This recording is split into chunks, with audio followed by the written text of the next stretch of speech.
Hello, and welcome back to Sex, Love, and the Self. So, a couple days ago, I was having a conversation with a friend of mine who was getting ready to participate in one of her friends' weddings. And she talked a lot about how she felt about that. This is a dear friend of hers, someone she genuinely loves and genuinely is happy for.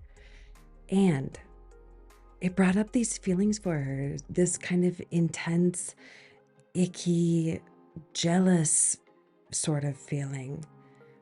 And it brought to mind this kind of reality, this humanness that we have, where we're triggered in some way by the choices of other people. And I started to wonder why. Because this happens to me too. I have those same kinds of things. We all do. I think it's just inherently human. But but why? Why do we have those feelings? Why are we impacted at all by the choices of others? And of course, we're going to be happy for our friends that are moving in beautiful directions in their lives, having children, having relationships, getting married, all of that stuff, of course. But why do those feelings sometimes shift over into this almost negative, if we can call it that, iteration of it, of the sentiment? And I think there's a lot of reasons why this kind of thing can come up. First of all, I think in a lot of situations, what we're feeling is envy. When we see people around us succeeding or, sort of arriving at these markers that we've all kind of collectively adopted as markers of success in life, I think it's hard for us sometimes to kind of separate the idea that this person, this friend of ours, this beautiful soul, someone we love, is getting there, quote unquote, when we're not. And and I think it's because in part we're programmed to buy into that idea that there are these markers. And of course, we can know cerebrally, logically, pragmatically that it's not true. But because it's such a deeply programmed or deeply ingrained kind of projection on what our lives should look like, I think it becomes difficult for us to separate out the way that we really feel for our friends and not translate that somehow into feeling like we are failing at that mission in some way, or that we are doing our lives wrong somehow, or that we deserve something that someone else has. All those kind of envious thoughts that kind of creep in those situations. There are so many ways and reasons that this kind of thing can manifest, but I do want to explore like two or three of them today because I think there's a lot that we can learn from that. I think we can twist this narrative, turn it a little bit, make those emotions when they come up something valuable for us and not something that we need to feel like we should be ashamed of.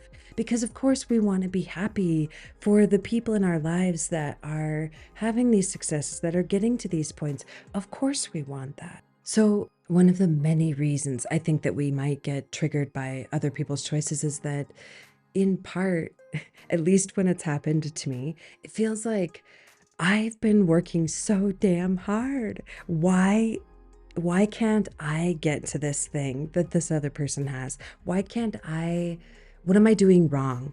And that's the crux, the core issue that I kind of want to dig out because ultimately I don't think we are, but I'll get to that in a minute.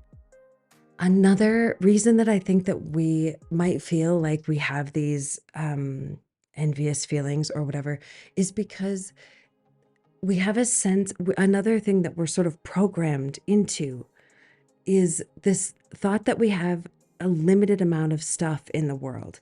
And of course, that's true in terms of, resources, literal physical resources. Absolutely. We need to take care of our planet because there is a limited amount of fresh water on our planet, stuff like that, of course. However, I think we let that bleed over into our emotional and spiritual lives. And there becomes this like unacknowledged, deep down within perception that we're not even aware of, but that love, for instance, is limited.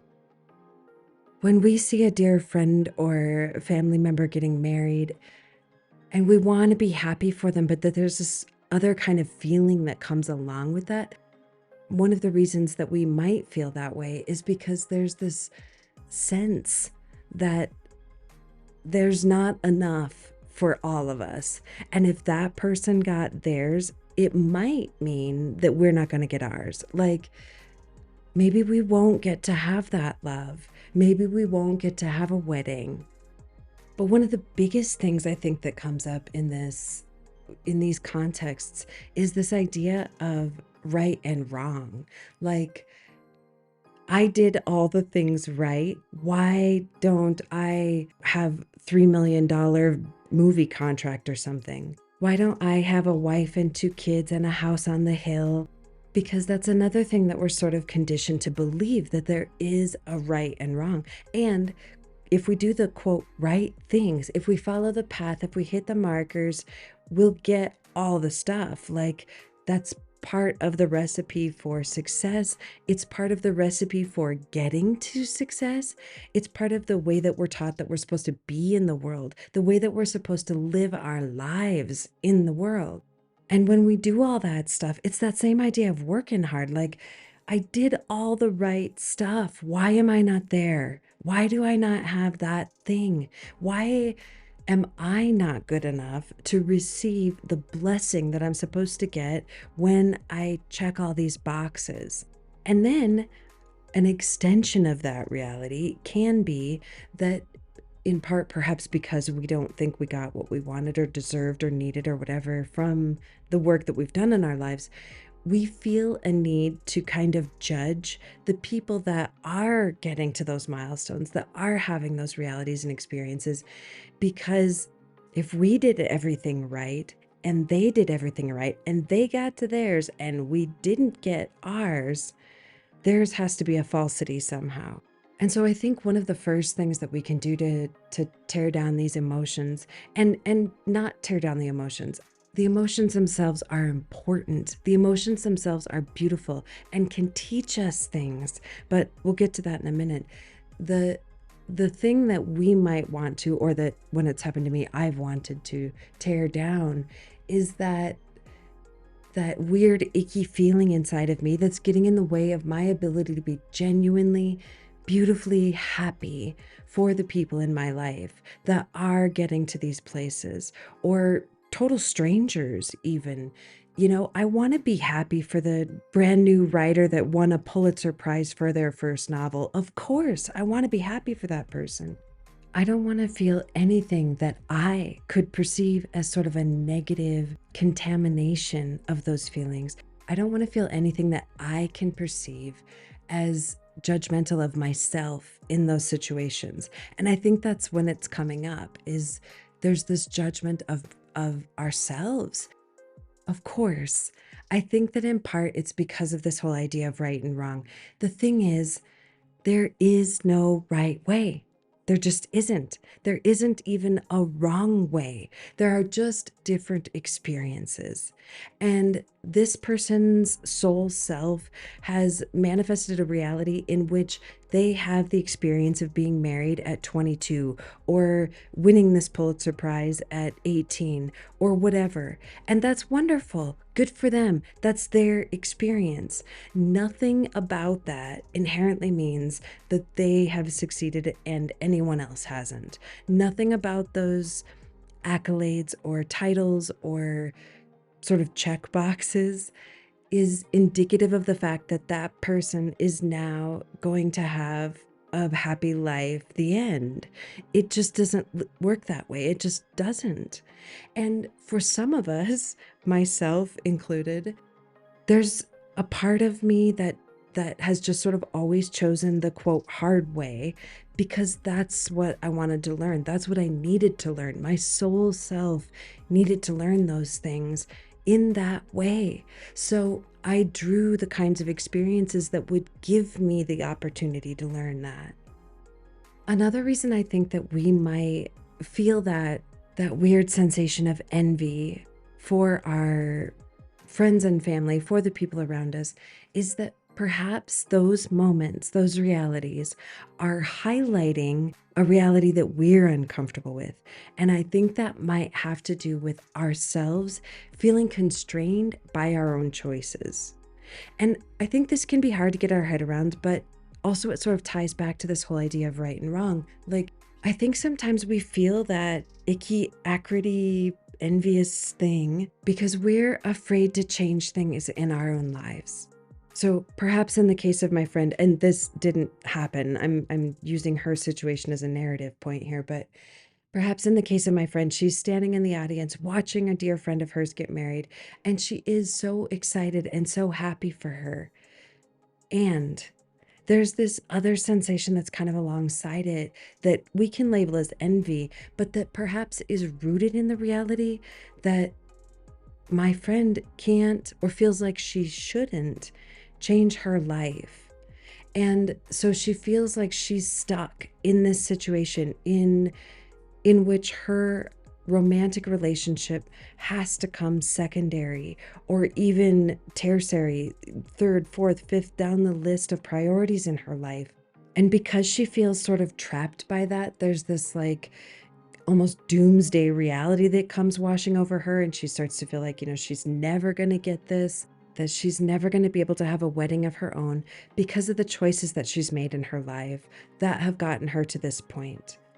And really, that brings me to my deeper point here, in which I feel like we can turn this and make it a useful thing, a useful feeling, because for my fictional friend here, she can stand in the audience and feel that and acknowledge that and even celebrate that as part of her human experience. And she can accept that she has made the decisions that she has in her life up to this point that have gotten her here. And she can now choose to accept that reality and understand that she might not meet the guy. She might not have the wedding. She might not have the children. She might have a completely different kind of life. And that maybe that's okay. Maybe she's not the kind of person that's going to live this prescription version that's been fed to all of us. If that can make her happy, if she can be happy with that, I think that's a beautiful thing. Acceptance, embracing this whole reality, and leave it there. It's entirely possible that even in that acceptance, perhaps because of that acceptance, she will get to a place of peace and bliss in her life that far outweighs what a marriage may have brought her. Or she does meet the guy, has the thing, the relationship, and further down the road, she does get married because she had this radical acceptance of herself as someone that's outside of the norm. Another option this beautiful fictional soul has in my little narrated reality here is to look up at her friend that's getting married and acknowledge that she feels envious of that because she wants that, and that she can accept that she's made the choices that she has that have gotten her to this point, but that she now also has the ability to change her mind.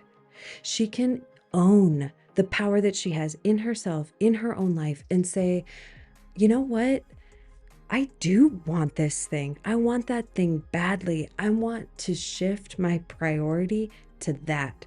What do I believe I need to get to that point? What do I want to change in myself, in my energy, in my day to day choices, in my actions that can help to lay the foundation that will draw in the kind of reality that I am realizing I genuinely want to have?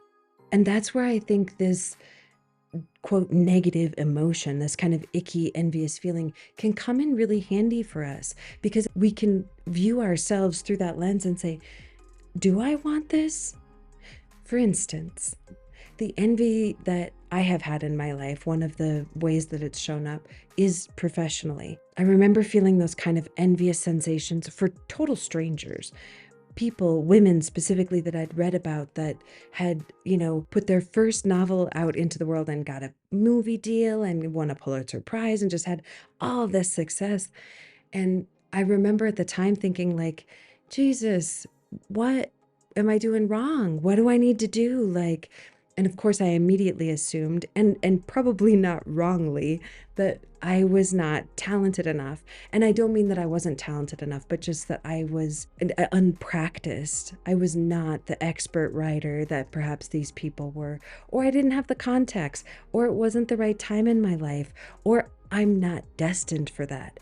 And that's the one, like, now at this point, years later, a decade more into my career, a decade further down the line into my career, I can acknowledge that that's not what I want. My goal is not a Pulitzer Prize. My goal is not to be a highly ranked, widely loved, globally known novel writer. My goal is not to be a fiction writer at all. I like to write fiction. I want to. I want to write more of that. But the thing that I really want to do, the passion that I have that I really want to carry out into the world, is that of spiritual growth, personal growth, healing, evolution, empowerment. I've realized over the years that things that light me up are the moments when I'm having an intensely beautiful conversation with another beautiful human soul about the ways that we can grow and change, adjust our energies, and own our power, channel, manifest our power into our lives to create lives that we love living. So, all those weird, envious feelings that I had in the past are entirely useless in this context, but outside of the reality, in that they gave me the option to look at myself and say, but do I really want that? Do I want that enough to change my life, to change my decisions, to adjust my energy and prioritize things differently? And of course, it's entirely possible that we're not feeling that kind of envy, not the kind that can shine a light on our reality and what we really want and how we make choices. Although I think there's always room for that. I think we can always choose to try to see it that way first and see what information we can glean from that experience.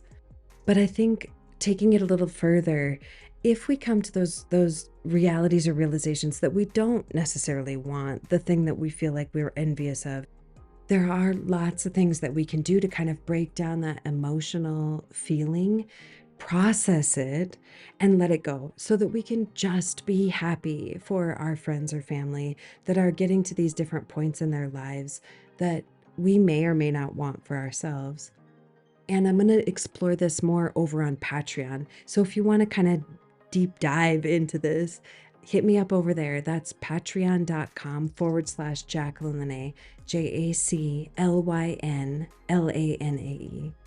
And as always, if you are interested in getting deeper into these kinds of things, if you want to dive into the ways that loving and accepting yourself more can empower you to change your life, you know this is my wheelhouse, my sweet spot, my favorite place to work and live. So feel free to hit me up on Linktree. You can find all kinds of resources that I offer there, stuff that I've learned along the way that I want to share with others. And if you'd like a more personalized version, if you want to kind of develop a class or a process or a coaching forum that works for you specifically, that's customized specifically to you, let me know. All that contact information is on Linktree. That's linktr.ee/Jacqueline Lanae. Again, JACLYNLANAE. Okay, guys, that's all I've got for today. I hope you're having a wonderful week. Love and blessings. Ciao for now.